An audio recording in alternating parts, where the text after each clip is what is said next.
नमस्कार साथियों, मैं और प्रिय माताएं बहनें, मैं आप सभी को यही बताना चाहूंगा कि हमारे भारत देश में बहन और बेटियों की सुरक्षा को लेकर के अगर बात की जाए तो बहन और बेटियों की सुरक्षा नहीं रह गई है। क्यों? क्योंकि एक तरफ जो है खबर जो है बोलते हैं कि स्याही सूख नहीं पाती है अखबारों की और खबर निकल करके आ जाती है बलात्कार। तो मैं अपने समाज की बहन और बेटियों से बोलना चाहूँगा कि इतने बलात्कार हो रहे हैं तो आपको क्या करना होगा कि अब द्रौपदी प्रश्न न पूछेगी, अब प्रश्न उसे बनना होगा। अब कलयुग में गिरधर नहीं आएंगे, स्वयं कृष्ण बनना होगा। स्वयं जो है कृष्ण बनकर के और अपने तीर बचाने का काम स्वयं करना होगा और अपनी इज्जत को बचाने का काम स्वयं करना होगा।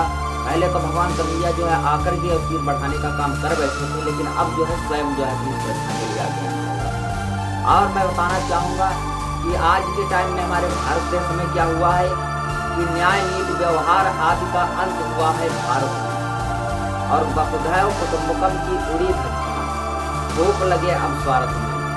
भारतीय जनता पार्टी की सरकार में वादे तो किए गए थे वो अच्छे दिनों के और दुगनी आय के, लेकिन कहाँ से अच्छे दिन निकल करके आ रहे हैं और कहाँ से दुगनी आय आ रही है और कहाँ से युवाओं को वैकेंसियां मिल रही है। किसी प्रकार का भी काम भारतीय जनता पार्टी की सरकार में सही से नहीं हुआ है तो मात्र क्या हुआ है कि क्राइम वगैरह को जो है बढ़ावा मिला है, और इतना बढ़ावा मिला हुआ है कि कुछ भी कहा ही नहीं जा सकता है। तो भारतीय जनता पार्टी की सरकार में ना तो सही से शासन चल रहा है, ना तो सही से प्रशासन चल रहा है, और मात्र लूट फाटिया भारतीय जनता पार्टी की सरकार में चल रही है। लूट फाटिया कैसे चल रही है? भारतीय जनता पार्टी की सरकार में वादे तो कर दिए गए दुगनी आय के, लेकिन किसानों को 24-24 घंटे अपने खेतों पर टाइम देना पड़ रहा है। ऐसा कुछ हो रहा है। और जिस नेता या जिस राजा के शासनकाल में शिक्षा और सुरक्षा को लेकर के कुछ नहीं हो सकता है, उसे जो है हटा देना चाहिए।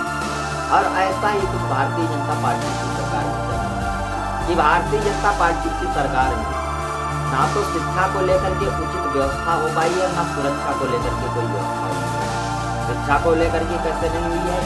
खुद को तो बता रहे हैं मैं सनातनी हूँ या हिंदुत्व को बढ़ावा देता हूँ, लेकिन हिंदुत्व को कहाँ से बढ़ावा मिल रहा है यह भी आप सभी ने कभी दिमाग लगाए। मात्र क्या है, भारतीय जनता पार्टी की जाल और साजिशों की जो है राजनीति है। क्यों? क्योंकि एक तरफ तो क्या बोलते हैं कि अपने को कहते हैं हिंदू, आपस में लड़वाते हैं, लेकिन टीचर संस्कृत के भर्ती क्यों नहीं करवाते हैं? ऐसा कुछ काम भारतीय जनता पार्टी की सरकार में कि खुद को तो हिंदू बोलते हैं, सनातनी बोलते हैं, लेकिन टीचर संस्कृत के कितने भर्ती किए गए हैं यह आप सभी देख ही रहे हो कि भर्ती कितने किए गए हैं, कितने रखे गए हैं। तो ज्यादा कुछ मैं नहीं कहूँगा।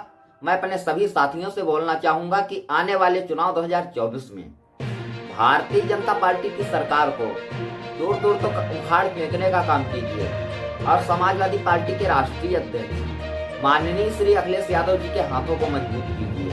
तब हमारा लोकतंत्र और हमारा देश बचेगा। इन्हीं शब्दों के साथ साथ आप सभी लोगों को जय समाजवाद।